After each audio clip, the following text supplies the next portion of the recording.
Você nasce numa família católica, como é o início da sua vida? A minha família é uma família que diríamos católica, então toda a família é católica, tanto do lado do meu pai como do lado da minha mãe. Tenho um grande exemplo de pai e mãe, o que foi algo que realmente me ajudou a formar uma família muito bonita, e isso até me emociona de falar, porque realmente esses exemplos são fundamentais para nós. E, porém, assim, nós éramos aquela família todo domingo, a Santa Missa, tudo certinho, participei de grupo de jovem, porém, era aquele católico assim, sabe? A gente até brinca, né? O católico de BGE. Sim. Então, assim, conhecia alguma coisa, participava, tinha catequese, tinha um grupo de jovens, porém aquilo, não sei, não crescia muito. E a família levava como se fosse realmente assim, um preceito, um mandamento, nós temos que participar da Santa Missa todos os domingos, e sempre estar ali no momento, receber os sacramentos, tudo. Porém, aquilo não alimentava, né? Não alimentava. Então, por exemplo, a gente estava até conversando nos últimos domingos, a gente tem sempre lido o Evangelho de João, onde Jesus sempre diz, né? Eu sou o pão da vida. Eu acho que esse pão da vida faltava na minha vida. Conhecer realmente assim o que era o pão da vida. Até o momento que eu tive uma primeira grande conversão com os meus 15 anos. Eu recebi, então, o Crisma. Crisma. Porque daí Aqui em São Paulo ainda. Aqui em São Paulo ainda. Sim. Então, naquele momento, começou a bater uma chavinha. Estudei em colégio marista, colégio católico. Mas também, da mesma maneira, Sim. não é sempre que quer dizer um colégio Sim, católico. Infelizmente, muitas vezes, graças a Deus, hoje a gente tem instituições que estão correndo atrás disso. Por isso que a gente estava conversando aqui agora, dando uma volta por aqui. Eu me senti tão bem, me senti, sabe, tão acolhido. É tão bonito quando você vê. Tereza falou aqui na imagem de São José, essa coisa acolhedora tão linda. Então, isso faltava um pouco na minha vida, porém, o Crisma, aquela chavinha despertou. E eu acho que despertou de uma maneira tão bonita que eu acho que eu sempre fui assim. Acho que vocês já repararam aí de casa, não sou muito assim melancólico, eu sou bem sanguíneo, que a gente estava falando. Então me deu um despertar, falei para minha mãe, acho que eu quero ser padre. Foi do nada, acho que eu quero ser padre. Minha mãe ficou meio assim, não disse nem que não, nem que sim, nem vamos ver. E minha mãe falou, vamos conversar com o pároco. Daí fomos na paróquia Santa Teresa de Jesus, aqui no Itaim. Daí a gente foi conversar.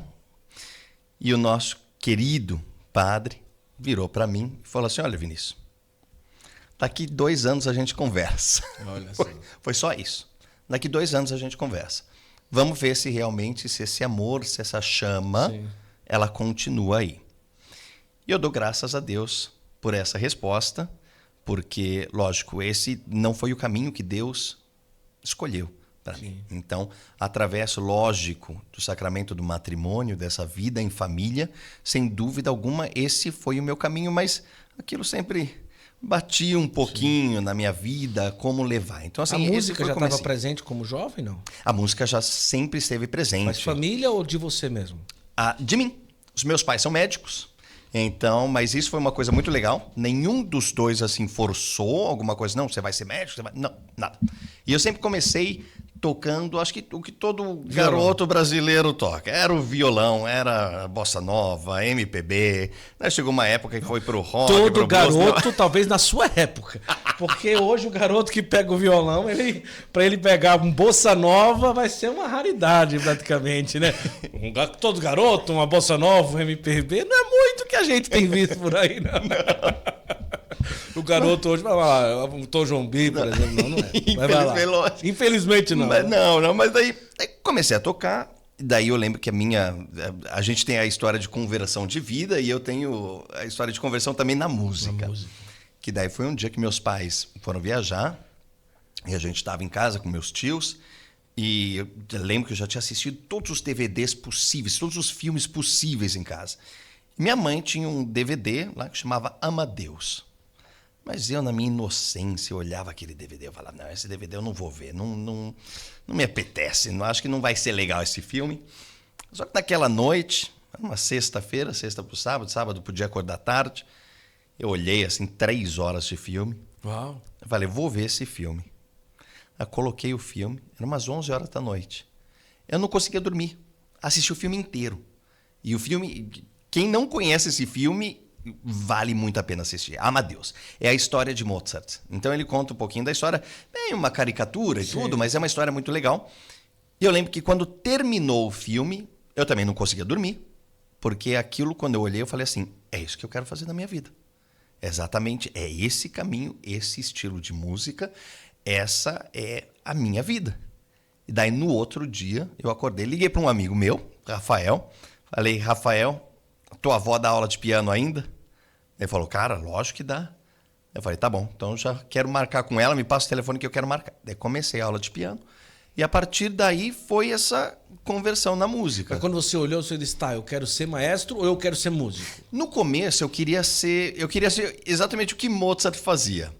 Então, mas Mozart era um compositor, então eu ficava naquela dúvida. Será que eu quero ser compositor, ou maestro, ou músico, pianista? Não sabia ainda.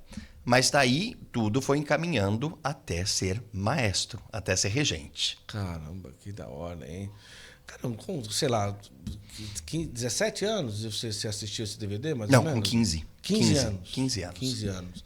E ali disse, eu quero ser isso daqui. Isso gerou, assim, total, mas foi muito interessante na época, porque eu lembro que meus amigos, o pessoal que conhecia um pouco de piano, todos eles falavam para mim, Vinícius, esquece, você já tá velho. Para começar a aprender piano, você tá velho.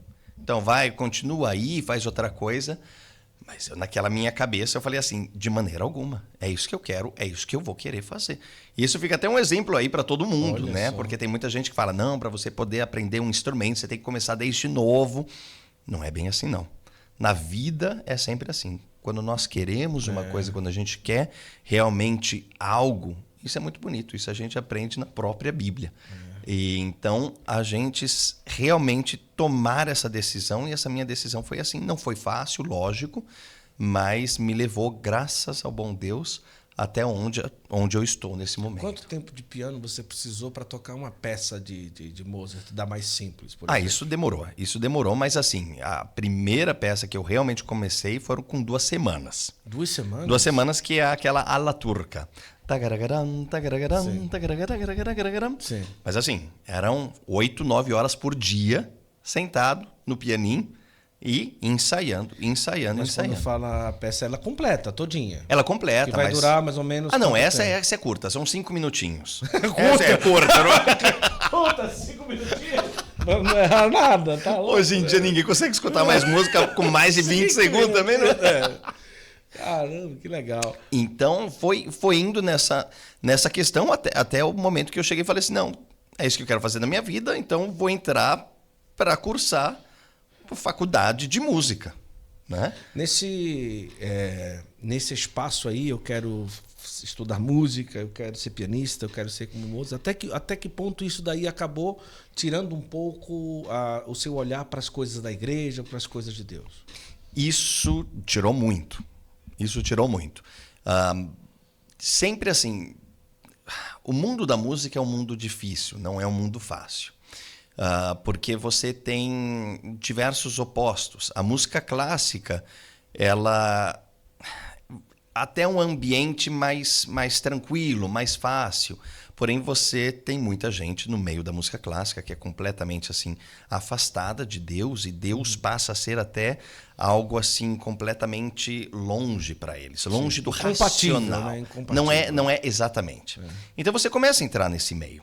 É um meio onde se discute sobre várias coisas, a filosofia sempre pode ser algo bom, tanto que os nossos seminaristas sempre estudam a filosofia e a teologia, porém a filosofia nesse momento e o campo que ia era uma filosofia que te tirava completamente dessa vida da igreja. Mas interessante que eu nunca deixei de participar, mesmo ainda ou morando com meus pais, mas depois eu saio da casa dos meus pais muito novo, com 18 anos, mas eu nunca deixei de acreditar em Deus. Isso eu acho que assim... E eu acredito muito isso, principalmente com a minha família, sabe? É aquela sementinha que a gente vai plantando, a sementinha está lá. E exatamente isso que meus pais fizeram. Talvez, não diria na inocência deles, mas ainda sem tanto um conhecimento, mas eles conseguiram plantar. Então, durante um período, eu me afastei assim de Deus, né? Porque a gente começa a cair naquela questão assim, que é aquela filosofia barata, né? O importante é ser feliz. Isso. Então, eu acreditava durante muito tempo que não importa o que eu estou fazendo, se Deus está me vendo feliz, Tá tudo certo. está tudo certo. O que é completamente, depois que você realmente tem uma bela conversão, tem uma bela experiência de vida, você repara que as coisas não são assim. Essa filosofia bem baratinha não é esse ponto. Mas isso demorou para cair a ficha. Isso demorou para cair a ficha. Então, nesse momento que eu começo a fazer música, Deus ele está presente, porque o próprio Criador de tudo, do céu, da terra, de todos os animais e, obviamente, a música. Isso tudo vem de Deus.